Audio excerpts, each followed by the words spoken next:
بسم اللہ الرحمن الرحیم۔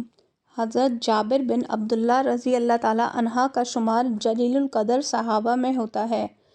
غزوہ احد میں ان کے والد 9 بیٹیاں چھوڑ کر شہید ہوئے، جن کا حضرت جابر کے سوا کوئی کفیل نہیں تھا۔ حضرت جابر رضی اللہ تعالیٰ عنہ کے والد حضرت عبداللہ کے ذمے بہت سا قرض بھی تھا، جو اب ان کے نوجوان بیٹے حضرت جابر کو ادا کرنا تھا۔ حضرت جابر رضی اللہ تعالیٰ عنہ ہمیشہ قرض کی ادائیگی اور بہنوں کی پرورش کے بارے میں پریشان اور فکر مند رہتے تھے۔ قرض خواہان نے صبح شام کے مطالبوں سے ناک میں دم کر رکھا تھا۔ مسلمان نبی کریم صلی اللہ علیہ وآلہ وسلم کے ساتھ ایک جنگ کے لیے روانہ ہوئے۔ حضرت جابر رضی اللہ تعالیٰ عنہ بھی ان کے ساتھ تھے۔ وہ غربت کے مارے ایک انتہائی لاغر اونٹ پر سوار تھے، جو چلنے سے انکاری تھا۔ سب لوگ ان سے آگے نکل گئے اور وہ قافلے کے آخر میں رہ گئے۔ حضور صلی اللہ علیہ وسلم کا دستور تھا کہ آپ قافلے کے پیچھے پیچھے آیا کرتے تھے۔ آپ صلی اللہ علیہ وآلہ وسلم کو جابر رضی اللہ تعالیٰ عنہ کا رینگتا ہوا اونٹ نظر آیا تو ان کے قریب گئے اور دریافت فرمایا، جابر کیا بات ہے؟ اللہ کے رسول صلی اللہ علیہ وآلہ وسلم میرا اونٹ پیچھے رہ گیا ہے۔ جابر رضی اللہ تعالیٰ عنہ نے قدر افسوس سے جواب دیا۔ حضور صلی اللہ علیہ وسلم نے فرمایا، اچھا ذرا اسے بٹھا دو۔ انہوں نے اونٹ بٹھا دیا۔ حضور نے بھی اپنی اونٹنی اس کے قریب بٹھا دی۔ آپ نے جابر رضی اللہ تعالیٰ عنہ سے مخاطب ہو کر کہا، ذرا اپنی لاٹھی دینا۔ انہوں نے لاٹھی پکڑا دی۔ آپ نے لاٹھی سے اونٹ کو چند ہلکی ضربیں لگائیں۔ اونٹ جو ابھی تھوڑی دیر پہلے چلنے سے عاری تھا، اچھل کر کھڑا ہوا اور بھاگنے لگا۔ اس کے انگ انگ میں چستی کی لہر دوڑ گئی۔ حضرت جابر رضی اللہ تعالیٰ عنہ بھاگ کر اس کی گردن سے لٹکے اور سوار ہو گئے۔ وہ حضور صلی اللہ علیہ وسلم کے ساتھ ساتھ چلنے لگے اور خوشی سے پھولے نہیں سماتے تھے کہ ان کا کمزور بے فائدہ اونٹ پہلے کی طرح تیز رفتار ہو گیا ہے۔ حضور صلی اللہ علیہ وآلہ وسلم حضرت جابر رضی اللہ تعالیٰ عنہ کی طرف متوجہ ہوئے اور چاہا کہ کوئی بات چھیڑیں۔ حضرت جابر رضی اللہ تعالیٰ عنہ کی جوانی عروج پر تھی اور جوانی کے تفرقات عموماً شادی اور معاش کے گرد گھومتے ہیں۔ آپ صلی اللہ علیہ وآلہ وسلم نے یہیں سے گفتگو کا آغاز کیا اور پوچھا، جابر شادی کی؟ جابر رضی اللہ تعالیٰ عنہ نے مسکرا کر جواب دیا، جی ہاں۔ آپ نے دریافت کیا، کنواری ہے یا شادی شدہ سے؟ جواب دیا، شادی شدہ سے۔ حضور صلی اللہ علیہ وآلہ وسلم کو تعجب ہوا کہ نوجوان کنوارا آدمی پہلی شادی کے لیے عام طور پر کنواری عورت ہی چاہتا ہے۔ آپ صلی اللہ علیہ وآلہ وسلم نے کہا، بھلا کنواری عورت سے شادی کرتے جو تم سے کھیلتی اور تم اس سے ہنسی مذاق کرتے۔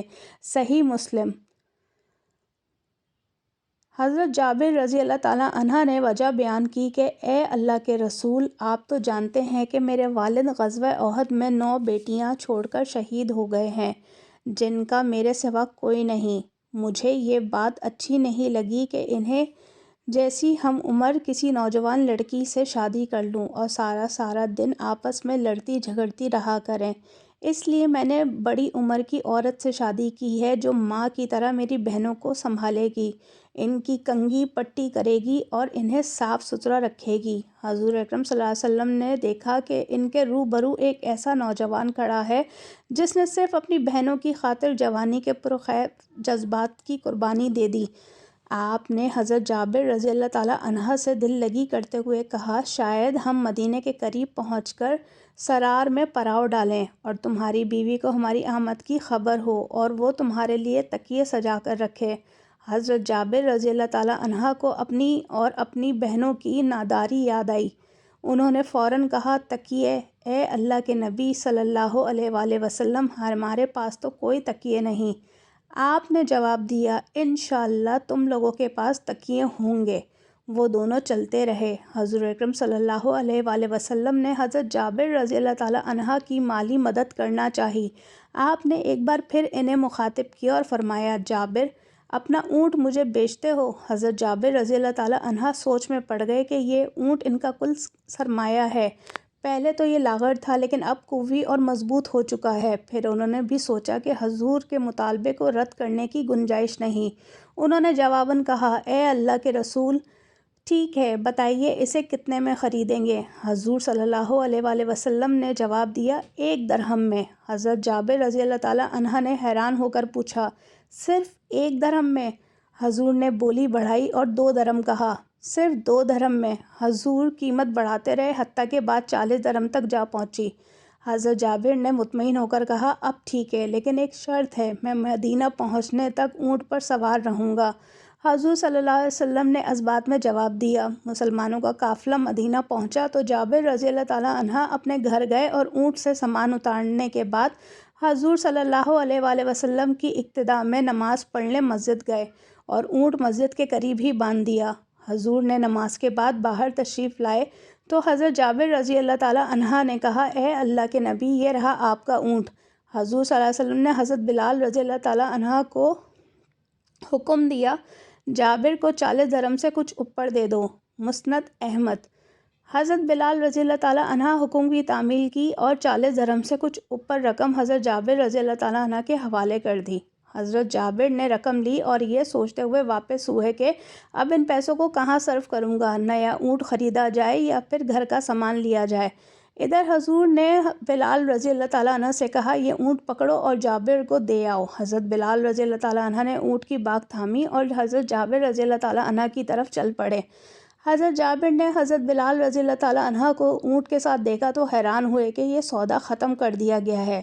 حضرت بلال رضی اللہ تعالیٰ عنہ نے آتے ہی کہا، جابر، اونٹ لے لیجئے۔ حضرت جابر نے حیرت سے پوچھا، کیا ہوا؟ حضرت بلال رضی اللہ تعالیٰ عنہ نے جواب دیا، حضور صلی اللہ علیہ وآلہ وسلم نے مجھے حکم دیا ہے کہ اونٹ آپ کو دے آؤں اور اس کی قیمت بھی آپ اپنے پاس رکھیے۔ یہ سن کر حضرت جابر رضی اللہ تعالیٰ عنہ حضور صلی اللہ علیہ وآلہ وسلم کی خدمت میں حاضر ہوئے اور مسئلہ دریافت کیا۔ حضور نے مسکراتے ہوئے جواب دیا، تم کیا سمجھتے ہو، میں نے تم سے بھاؤ تاؤ اس لیے کیا تھا کہ تمہارا اونٹ حاصل کر لوں؟ ہر ایک سے اس کے مناسب گفتگو کرنا سنت نبوی ہے۔ صدقہ اور خیرات اس طرح کریں کہ لینے والے کو شرمندگی محسوس نہ ہو۔ اللہ سے دعا ہے کہ وہ ہمیں نیک اعمال کرنے اور برائی سے بچنے کی توفیق عطا فرمائے۔ آمین ثم آمین۔